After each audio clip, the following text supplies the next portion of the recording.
The Monster Farmer by Stephen Lake. A man entered a local item shop and walked casually up to the rear counter, a bag of holding hanging from his belt, and approached the receptionist. "Greetings, sir. How may I help you?" asked the female attendant. The man reached into his bag and pulled out an ultra-rare monster drop and placed it on the counter for her to evaluate. "I'd like to sell this," he said quietly. The woman, upon seeing what he had brought, looked at it in shock and surprise, but said nothing. The shop manager, upon seeing her expression, walked up to the stunned young woman and immediately noticed the extremely rare item drop that rested on the counter. He then looked up at the man and stared at him in disbelief. "Where did you get this?" he exclaimed in surprise. The man shrugged. "I received it as payment from a group of adventurers in exchange for me helping them with the butchering of a few rare monsters they had defeated, as well as the time they spent afterwards healing, and then resupplying themselves on my property before diving back into the dungeon they were exploring. I was told that it is worth a lot of money," he said. The manager nodded. "It is indeed, sir, and likely more than you could ever know. However, unfortunately, due to the rarity and specialty of this item, I am unable to buy this from you," he said. The man looked at him in confusion. "Why not?" he asked. "Legal restrictions. By law, only the Adventurers Guild is permitted to either buy or sell this particular item due to its rarity," he said. The man tilted his head slightly. "Then, I have to go to them to sell this?" he asked. The manager nodded. "Unfortunately, you do." The man slid the item back into his bag, bowed politely, and said, "Then I'll head there now." He then stepped out of the store and quickly made his way over to the Adventurers Guild. Upon entering, he noticed that there were a large number of adventurers who were all sitting around the room at various tables drinking beer and discussing their latest quests. The man then walked past them and approached the rear counter where he was greeted by one of the female attendants. "Greetings, sir. How may I assist you?" she asked. The man pulled the rare item out of his bag and put it on the counter.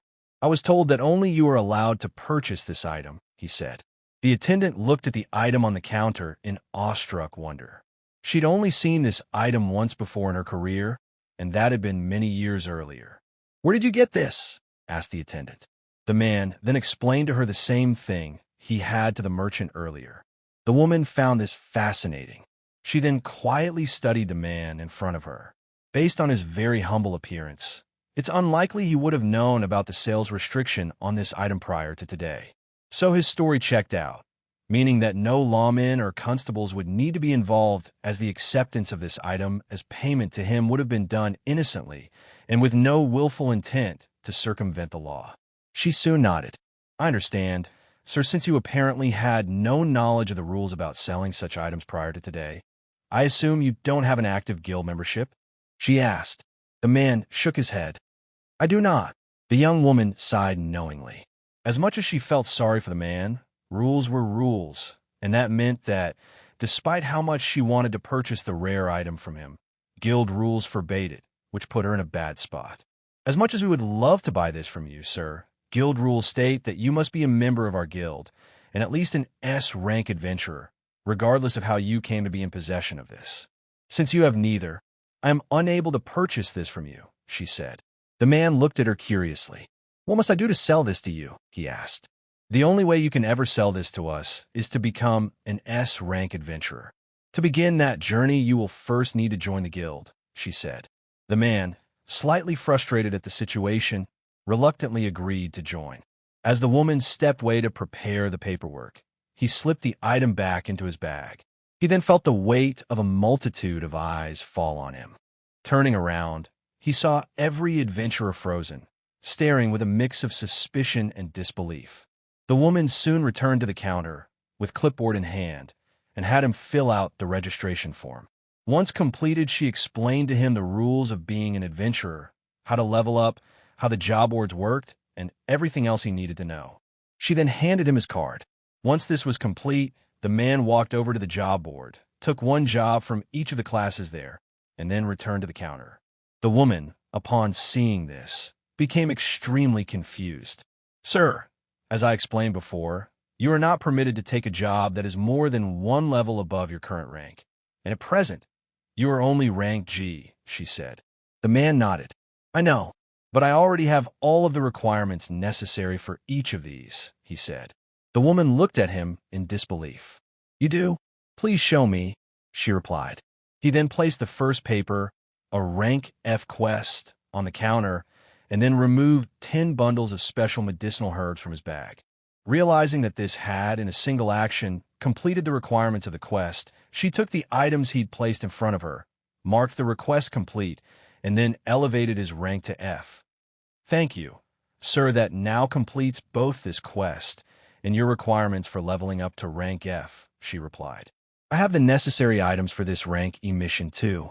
Would you like me to provide those for you? Asked the man. The woman furrowed a brow and then nodded. Yes, I would be interested in seeing this, she said with a hint of disbelief. The man smiled at this and then pulled out of his bag 10 bundles of 3 rabbits each, all of which was tied together by their ears. Again, the woman was impressed. I see. Very well then, I shall mark this request complete and elevate you to rank E, she said with muted astonishment. The man then grabbed the next quest, a D rank mission to collect forest wolves. However, when the woman saw it, she smirked slightly. The mysterious man had already done very well in his unofficial questing, much to everyone's combined surprise. But this mission? Nah, even D rank struggled at it. Am I to assume that you also have the necessary items to fulfill this quest as well? She said with a hint of incredulity.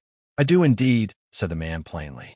He then opened his bag and laid 10 forest wolf carcasses that were still fresh, as though they'd been killed just moments earlier, on the counter as though he were pulling coupons out of his wallet at the grocery store on bargain day. The woman behind the counter just stared at the pile of wolf carcasses in disbelief, like she'd just seen Godzilla wander by on a quest for an afternoon cup of tea. Wait, you have? Right, never mind. Let me process these for you and get this out of the way, she said in shocked disbelief. After taking in the wolves, marking the quest complete, and raising his rank to D, the man then pushed another quest sheet across the counter. This time, it was a subjugation request for a party of orcs. All he had to do was eliminate 10 of them, and he could not only fulfill the request, but also be elevated to the next rank, just as before. This time, however, the look on the woman's face was a mixture of disbelief, as well as consignment that, yet again, this odd stranger was about to do the impossible and make it look like just another Tuesday. And he didn't disappoint. This absurdity then continued on for another 20 minutes as the man, one quest right after another, not only fulfilled the requirements of each, but did so in the seemingly most over-the-top way possible. Eventually, after somehow miraculously completing all the requirements for an upgrade to rank S, the woman quietly updated his card, awarded him his new designation, and then sat down on her stool completely exhausted from the utterly surreal experience. She then shook her head in disbelief, and then noticed that nearly every face in the room had gone completely ashen white from the same level of shock, horror, and disbelief as she was feeling right now, and in some cases, even more so. The man, however, merely happy to have finally reached the rank that was required to sell his rare artifact. He pulled it out of his bag, placed it on the counter, and waited as she looked up the amount of money that it could be sold for, added that to the man's total earnings. After that, she gathered up the necessary funds, and then handed the now substantial pile of gold, silver, and platinum coins to him. They were then placed in several large, leather bags simply due to their sheer weight and volume. The man quietly thanked her for this, placed all of his earnings in his bag of holding, turned, and then began to leave. However, before he could get far, the woman called out to him. Hearing this, he stopped mid-stride and turned to look at her. She then adjusted her glasses on her face and gently cleared her throat. Sir, we again thank you for your patronage of the Adventurers Guild today. However, before you go, if you would, can you please tell me what your occupation is? I only ask due to the incredible list of things that you've brought to us today, she said curiously. The man grinned at this and said, I'm a monster farmer. He then turned and stepped out of the guild, climbed onto the back of a large, green wyvern that was waiting for him just outside, and then flew off into the sunset. As he did, Half the adventurers gathered there in the hallway all got up from their tables, turned, and began heading for the door. As they did, the woman called out to them. When they turned back to her, she asked, "Where are you guys going?" One of the men who was standing there frowned and said, "We're done. The guy just beat the entire guild with a grocery list." They all then walked out of the guild hall and into the city to seek out new employment that would be less embarrassing and demoralizing than adventuring had become to them. The end.